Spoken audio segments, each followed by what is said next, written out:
What is MySQL? In this nugget, we're going to lay a foundation by my teaching you what MySQL is. We're going to understand the product. And in this section of the nugget, I'm going to walk a fine line between giving those of you who have never used MySQL a thorough introduction to what this product is, what its history is, and what its place in the relational database marketplace is, while at the same time hopefully not insulting the intelligence of those of you who have experience with the product. After we've done that, the second half of this nugget will review the MySQL Client Server architecture, we'll download the product, and I'll give you a very brief introduction to the MySQL toolset. Introduction to MySQL. Now the question of the day, at least at this point, is what is MySQL? What brought you to this nugget series? This whiteboard gives you just the initial thumbnail sketch. MySQL is an open source relational database management system. We're going to see quite a few acronyms, or to use the military expression, TLAs, three-letter acronyms, although I just violated that by giving you an FLA, a five-letter acronym. What is a relational database management system? Well, if you Google search that acronym, you'll find plenty of explanations. One definition that I'll give you now is that a relational database management system is a software system that organizes data into a series of records that are stored in linked tables. Well, if you didn't get that right off the bat, don't worry about it, because the way I've structured this nugget series, as I've told you in the introduction, is a process of selective unfolding. So as things go on, we'll be building our concepts, and you'll be building your knowledge as we go along. Now, open source means a lot of different things, really. It's kind of a loaded expression. Fundamental definition of open source means that it's possible for us to view the underlying code on which the MySQL relational database management system is built. Now, this is a big deal for many reasons. Think of a closed source database management system like, say, Microsoft SQL Server. Microsoft would never ever allow this underlying source code to be visible to the general public.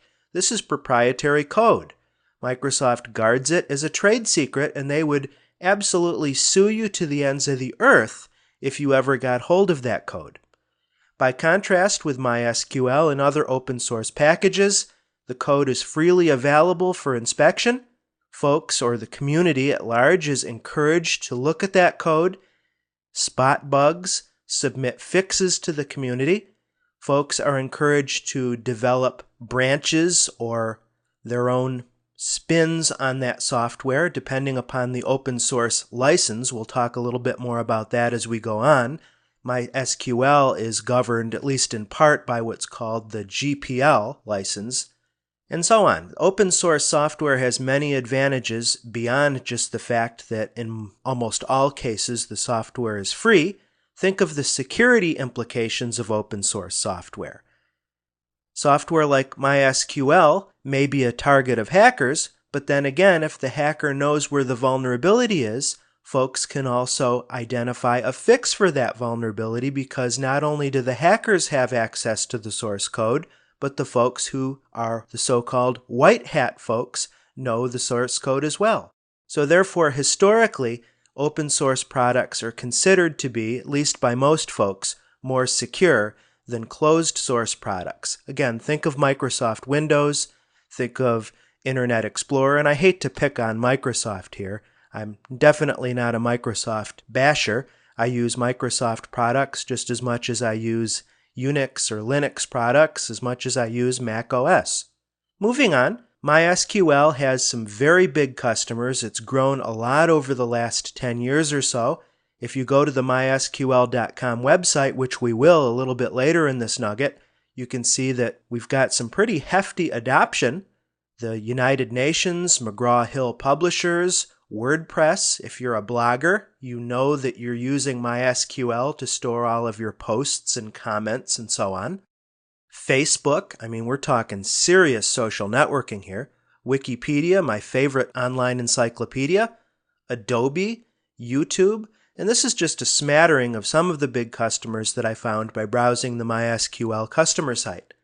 So MySQL is a serious contender in the database management world. It definitely stacks right up there along with some of the closed source contenders like Oracle and Microsoft's SQL Server. Another neat thing about MySQL is that it's a multi-platform relational database management system. Again, so is Oracle. Of course, SQL Server runs only on Windows. MySQL runs just fine on Windows, Mac OS X, and varieties of Unix or Linux. I've put a star here to denote that we've got support for a variety of NIX operating systems.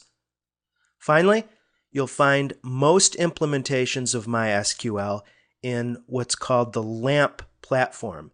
Now, you're not going to be tested on this nomenclature on your MySQL exams, but it's definitely important to know in your lives as MySQL engineers or DBAs. LAMP is another acronym that you'll see out there. It stands for, well, the architectural underpinnings where you see MySQL in the practice. L stands for Linux. That's the host operating system, of course. A stands for Apache. That's the leading open source web server. M, of course, is MySQL. And P stands for PHP. This is our web application platform. So LAMP is kind of an all-in-one package, all free, all open source, from the base operating system all the way up to our web application and scripting language, where we can develop web applications. And all we'd need really is our hardware, our server platform, and we're off and running. I'll finish this off by saying that not only do we have LAMP for the Linux MySQL platform, whoops, I said MySQL. By the way, if you go to mysql.com, you'll find that the MySQL folks don't get all tied up if you refer to the product as MySQL accidentally. Officially, the product is called MySQL, but folks like me who have a Microsoft background tend to say SQL, so don't worry about that. In a Windows world, we've got WAMP, and in a Mac world, we have MAMP. And you should do a Google search because you can download pre-done, pre-configured packages to get your LAMP, WAMP, and MAMP packages up and running in no time. MySQL, a rocky history. This is just another little bit of background for you completists out there. This is not something that you'll be tested on. It's just some information. History of the MySQL product. You can do some Google searching if you want some more fleshed out information. As you see here, MySQL was developed in late 1994 and 1995 by three guys from Sweden, three Swedes, a guy named Michael Monty Widenius and two partners. They formed a company shortly after called MySQL AB. AB is a Swedish term that's similar to what we have in the United States, LLC, or over in Great Britain they have the LTD or PLC, kind of a limited liability company. And MySQL AB was the company name right up until 2008 when Sun Microsystems took them over. Well, I shouldn't say took them over. They made a purchase order of in the ballpark of $1 billion. So Monty Widenius became a very wealthy guy. Oh boy, I wish I had his money. Sun Microsystems owned MySQL, and Monty and I don't know, I shouldn't say all, but I guess the lion's share of the MySQL AB team remained with Sun Microsystems for approximately 18 months before Oracle purchased Sun Microsystems. So there's been kind of a hopscotch here. There's been a lot of volatility in a short amount of time. We've had MySQL AB, then we've had Sun Microsystems, and then 18 months later, we've had a purchase with Oracle. Now, in early 2009, February in particular, Michael Widenius, or I should say Monty Widenius, the founder of MySQL, left Sun. He jumped right before Oracle bought Sun Microsystems, as a matter of fact. He cited that he was unhappy with the corporate structure and he was unhappy with how Sun Microsystems was handling MySQL project. And I guess he felt that Sun Microsystems wasn't responding to the community. He's very strong on the community aspect of open source software, and he felt that Sun was a little bit, or maybe a lot, too corporate in how it was handling MySQL. And frankly, a lot of folks in the MySQL community felt that under Sun, MySQL was stagnating and really didn't do all that much. So he left, and now, as of this recording, in summer 2009, Oracle now owns MySQL, and Monty Wydenius has formed this organization called the Open Database Alliance, and he's what's called forked the MySQL project. That's a software term where you take an open source project like MySQL and you create a copy of the source code, and you're doing a completely separate project off to the side that's not related to the original source. And because the way open source software works, again, there's intricacies here that are beyond our scope that we don't need to worry about. His copy that's now unrelated to MySQL under Oracle is called the MariaDB. And we'll do a little demo where I'll point you to the appropriate websites. Again, we're not being tested on that. I just want to show this to you so we can have a complete understanding of MySQL, because quite frankly, MySQL is in a heavy state of flux now, and I want to make sure that as your instructor, I give you the most recent, current, and accurate information on this stuff. A common and fair question that folks have with MySQL and other open source projects is, how are folks making money? I mean, why would Sun Microsystems shell out $1 billion to buy MySQL if folks can download MySQL Server for free? Moreover, why would Oracle buy the project or buy the whole MySQL enterprise from Sun? Who is making bank here? How does it work? Well, specifically with MySQL, here's what's going on. We've got two main, I shouldn't use the term branches here because again we get into software geek language. Remember I used the term fork earlier, where we've got the MySQL project and then Monty Wydenius forked the project. He took a copy of the formal source code to do MariaDB. Well, within a single software project called a tree, a branch is formally defined as like a beta version or a subversion, like you have MySQL 5.0, 5.1, 5.2 beta, and so on. So I need to be careful with my terms. I'll say that with MySQL we have two main editions of the software. There's a better term. We have MySQL Server Enterprise Server and MySQL Server Community Server. So the way it works is that the Enterprise Server is a for-cost, that is to say, not free version. In other words, if you want to buy the Enterprise Server, you're going to shell out potentially some big bucks. Now, the Enterprise Server and the Community Server are essentially the same code base, but with the Enterprise Server, you're paying for lots of support, top-tier support and all this. So the idea is if you're a business, you're going to need, ostensibly, that extra support and so on because you've got mission-critical need for that. Community Server, you're going to forego the support and you're essentially on your own if something goes wrong. But of course, your net outlay for the software, your licensing cost, is zero, which is definitely attractive for a small to medium-sized business. As far as our licensing costs, again, the two choices are a commercial license or the GNU GPL. And GPL is what's called a recursive acronym. GPL stands for the GNU Public License. And again, this is beyond our scope. We don't need to get into it too much. But the bottom line is, even with Community Server, the way it works is you can take that source code, download MySQL, and just install it and use it to your heart's content. But if you modify any of the source code, you're obligated to either republish that source code to share it with the community at large or pay for a commercial license. So in other words, let's say you and I formed a company and we were developing a line of business application that we wanted to sell to the public. And let's say we wanted to develop a piece of accounting software. So we put our heads together and we developed this really cool accounting software.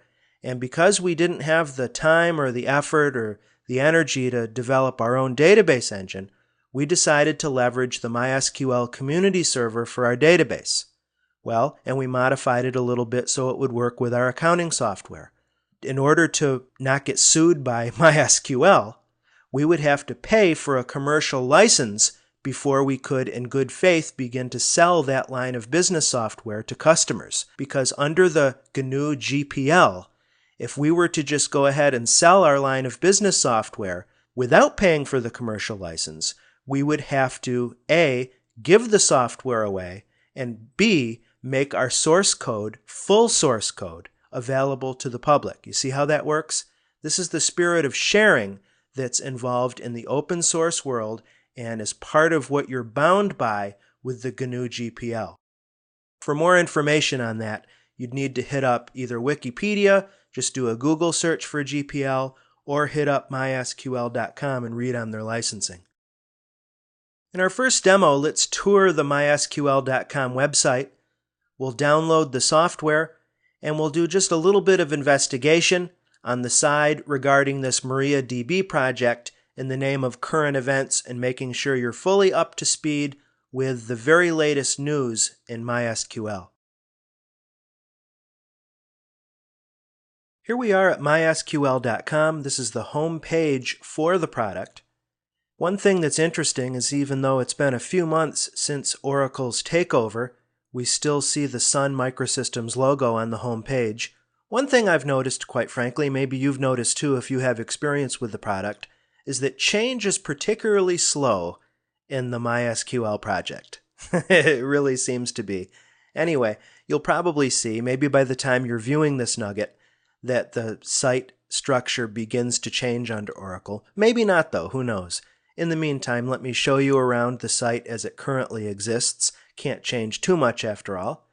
As you see, the top level of the navigation bar is divided: mysql.com, Developer Zone, Partners and Solutions, and Customer Login. We'll be spending the majority of our time here on the mysql.com tab. We have products, downloads, documentation. Again, these are our main links that we're concerned with. If we go to the products tab in particular, you're going to see a heavy emphasis on the 4 cost products. In other words, check this out. MySQL database software products, you see MySQL Enterprise.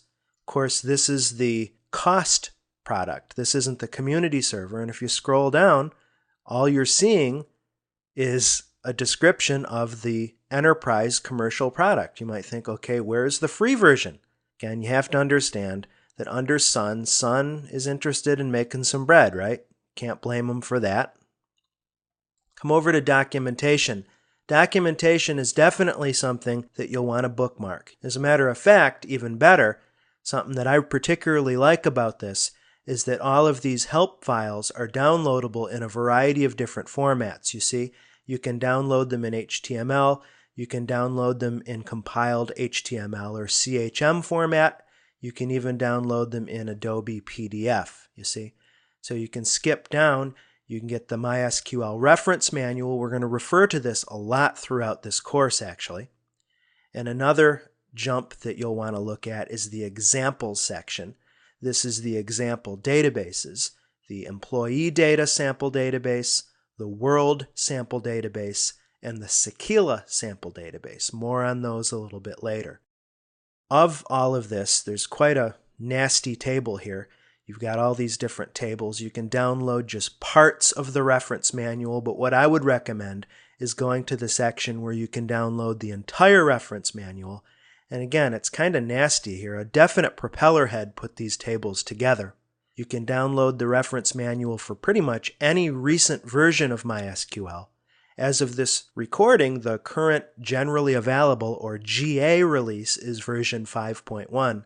So I would suggest you download that one.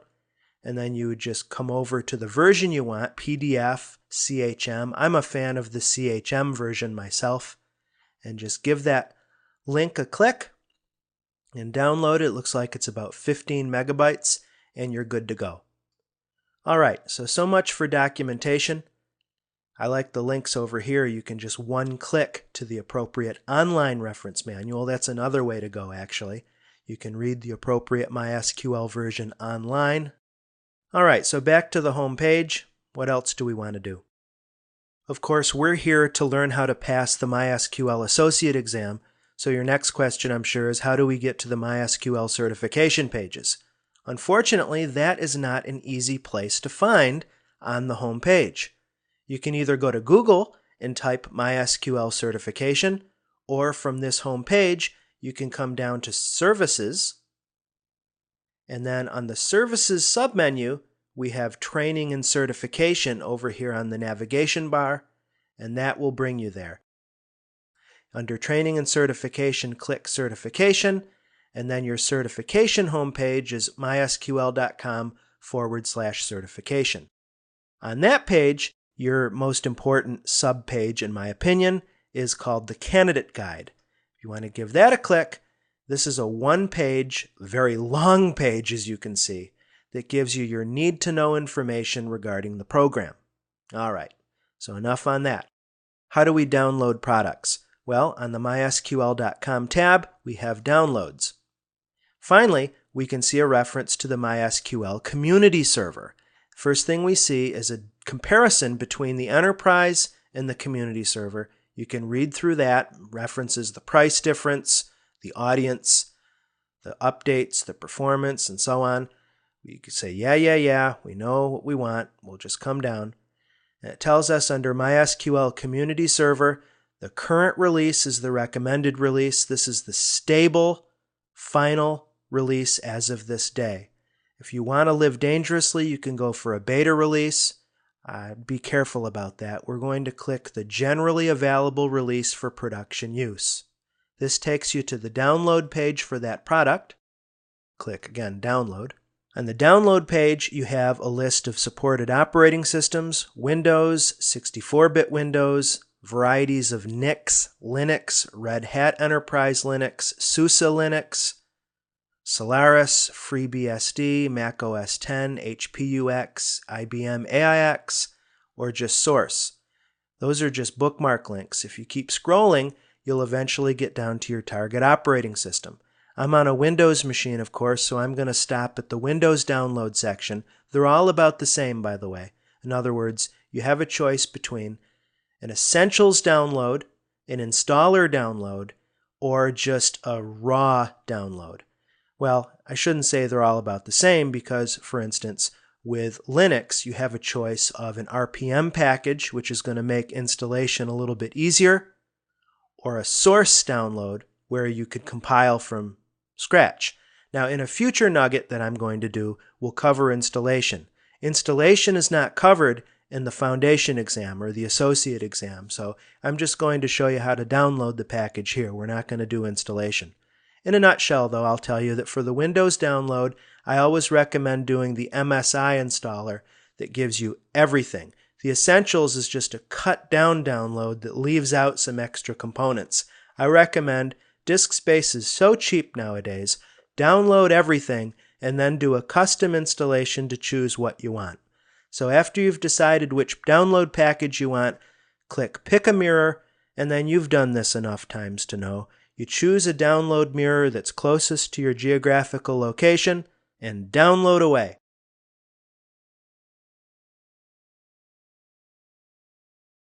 You're prompted to log in before you choose a mirror. You don't have to create an account if you don't want to. In fact, you notice that underneath the registration window, there's a no thanks, just take me to the downloads, which I'll click now. I'm not going to actually choose a mirror because, as it turns out, I've already downloaded the software. Let's finish this out by, I'll take you to the downloads link one more time and show you that besides the community server, there's another bunch of products that if you want to, you can download. There's a product called MySQL Proxy that's described as a simple program that sits between the client and the server that can monitor, analyze, or transform their communication. You can use this for load balancing, failover, query analysis, query filtering, and many more. This is an alpha release. There's MySQL Cluster. This is a different build of MySQL server. It's used for cluster applications. MySQL Workbench. This is a visual database design application. Very cool. The Gui Tools, which is an important thing for me to mention to you actually. These make MySQL administration a lot easier actually, because instead of having to do everything from the command line, you can do database and user and query stuff from a graphical user interface.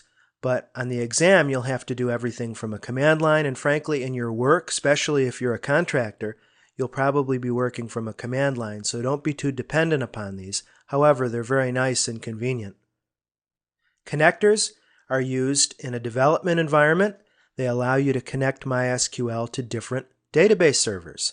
So it's nice to have these different interfaces available to you, especially as a developer, as I said, when you're developing line of business applications where you might want to communicate to or from MySQL. So all this stuff is freely downloadable, and there you go. Therefore, to finish this demo out, I wanted to share a couple links with you. One is a blog link, monty-says.blogspot.com. This is Monty Wydenius's personal blogger blog. He has a post dated February 5th, 2009 called Time to Move On. This is his post where he defines his reasons for moving on from Sun and forming his own company, Monty Program AB, also called askmonty.org. That's actually the URL. And this is the home base for MariaDB. It's askmonty.org/wiki/index.php/Maria. This is the wiki site for MariaDB. This is the fork for MySQL called MariaDB. This is Monty Wydenius's version or fork of the MySQL DB that I'm just giving to you for your edification. MySQL Architecture. Let's spend a couple of minutes understanding some of the basic mechanics behind MySQL from a network architecture standpoint. First of all, we're looking at a TCP/IP client-server application, aren't we? Transmission Control Protocol, Internet Protocol. Now, historically, MySQL has supported other network stacks, but de facto, we're talking about TCP/IP.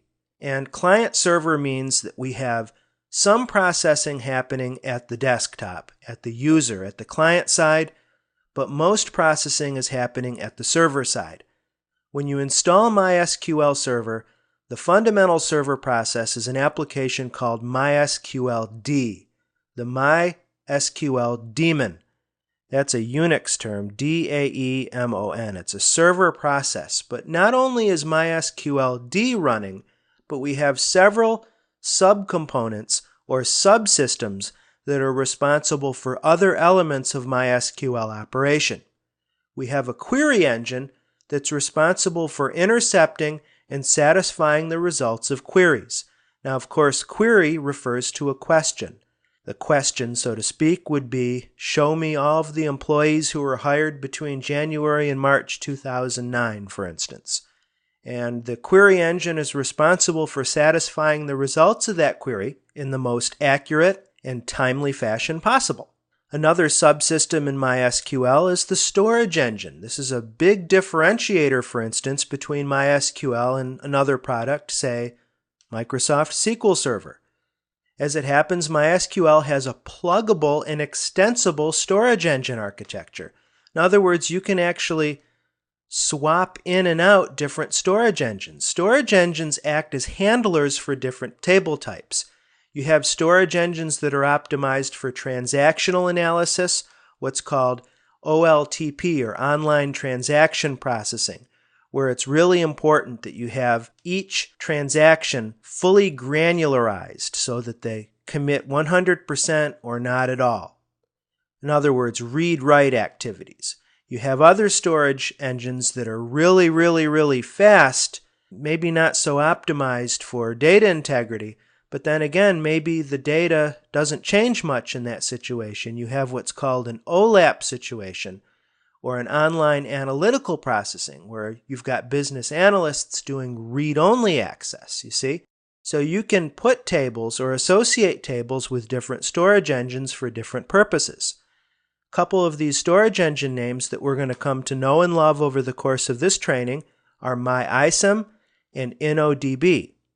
Other subsystems, of course, would be memory, disk, and networking. All of this stuff comes into play just like it would in any relational database management system. So much for the server side of the equation. On the client side of the equation, what's happening on the desktop? The MySQL client Well, there is a MySQL client called MySQL. It's a very simple command line utility. There's another command line utility called MySQL Admin that's not intended so much for the end user. There's a couple graphical utilities that aren't covered on your exam objectives called Mysql Administrator and another called MySQL Query Browser. If you have experience with SQL Server 2000, not 2005 or 2008, you might remember the graphical Enterprise Manager application and the graphical Query Analyzer application. Well, these are direct analogs to those two tools in Microsoft. In our second and final demo, we'll perform a quick introduction to the MySQL toolset on a live Windows Server machine. We are on a Windows Server 2008 machine now named MySQL Nugget, and I've installed MySQL 5.1 using essentially all of the default settings. I have applied a password to the root MySQL user. What we're going to do is open up the Start menu, and I'll expose the Programs group and show you what's created once you install MySQL. A MySQL program group is created, and now I've installed a couple extra things here. I've installed the Gui Tools, so you're going to see Sql Administrator and Sql Query Browser. Those were extra products. Those weren't installed in a naked installation of the product. When you install MySQL Server, all you get is this stuff here. The MySQL command line client, the instance config wizard, and the Sun inventory registration. This is all you're going to get with just an installation of the community server. I also installed some extra packages, like I said, the Gui Tools, I've installed the Migration Toolkit, and I've installed the MySQL Workbench application. I'll show you these Gui tools very briefly in a second. When you open the MySQL command line client, if you've applied a password to the root user, it asks you for that password. I'll authenticate now. And you're brought to the MySQL command prompt. You can type quit to log out. I think the font's set a little bit low there. So what I'm going to do is open up an ordinary command prompt. I'm on Windows 2008, so I'm going to right-click and select Run as Administrator to ensure I'm opening up an elevated command prompt. And you can actually, on Windows, invoke the MySQL Client application from anywhere in the command prompt as long as you've got the MySQL bin directory in your system path. And during installation, when you run the instance config wizard, you have the opportunity to do that. And I've done that. So to start the MySQL tool, I'm going to type MySQL. I'll use the U parameter and specify the username. In this case, I'm logging in as the super user, root. I don't want to put my password on the command line. Best practice from a security standpoint is to never enter your password on the command line in plain text. You know the reason, right? It's a shoulder surfing thing. If somebody were standing over your shoulder, they would see your password. So I can just put -P, hit enter, and now I can type my password in privacy. There we go. And I'm now at the MySQL prompt. I can just do whatever I want to here. I can type show databases. And there are my databases. Looks like I have 5 to choose from. And I'll type quit, and I'm back at the C prompt. Now there are other command line tools to choose from that are part of my MySQL toolset. We have MySQL Admin, as I told you about earlier. I'm now going to create a database using MySQL Admin. I'm going to have to authenticate though. So I'm going to throw in my root credentials, and I'm going to use create. And why don't I create a database, an empty one, called DB2. Put in my password. And there we go. We can test to make sure that it's there by logging back into MySQL, showing our databases, and it's there. Note I can also use escape characters to work in MySQL. Instead of typing quit, I can type \Q to log out. Type exit to close the command prompt window, and we're done. So let me open the program group again and open up MySQL Administrator. Sql Administrator is not a query tool, but instead it's used to manage the server instance itself. So what I can do is log in as root here and do all sorts of neat things. I can manage the MySQL D instance. I can start and stop the service. I can configure the service. I can change the port on which it's listening. I can manage my storage engines. I can do user administration. I can set up new user accounts. I can change passwords. I can manage server connections. I can do backups and restores. Isn't that cool? I mean, in a sense, I don't have to know a lick of the SQL programming language to handle server administration. But again, don't fall back onto laziness here. We have to know SQL in order to pass our exam. We just have to. So let's go back into Programs, back into MySQL Query Browser now. Let's authenticate. Schema here is a tough word, and we're going to see this a lot. I'm going to type in world. Schema in MySQL land refers to the database. I know that's a little bit confusing. Schema in an Active Directory Microsoft world means a different thing from how it means here in MySQL. Query Browser allows us to run MySQL queries, obviously, and we can do so in an easy drag and drop way. You notice we've got select, from, where. We can literally just drag stuff around. We can, as you notice, I clicked select, and then I clicked a column name, and it just drags and populates this stuff immediately. Makes it really easy to write queries and do explicit transactions and so on. Almost too easy. But like I said, we're not going to use the Gui tools. And also, like I said, just to show you one more time, you can get those Gui tools by going to mysql.com, going to Downloads, going to Gui Tools, and then clicking Download. What is MySQL Review? In this nugget, I gave you what I hope is a nice basis for understanding the MySQL product. We looked at a little bit of MySQL's history, especially its late tumult in terms of the takeover or purchase by Sun Microsystems, and then the more recent purchase by Oracle. I showed you around the mysql.com website, showed you how to download the product, gave you a tour of the MySQL toolset, and I also gave you a review of the MySQL TCP/IP network architecture. I think we've laid a nice foundation that we'll build upon throughout the rest of this Nugget series. I hope that this has been informative for you, and I'd like to thank you for viewing.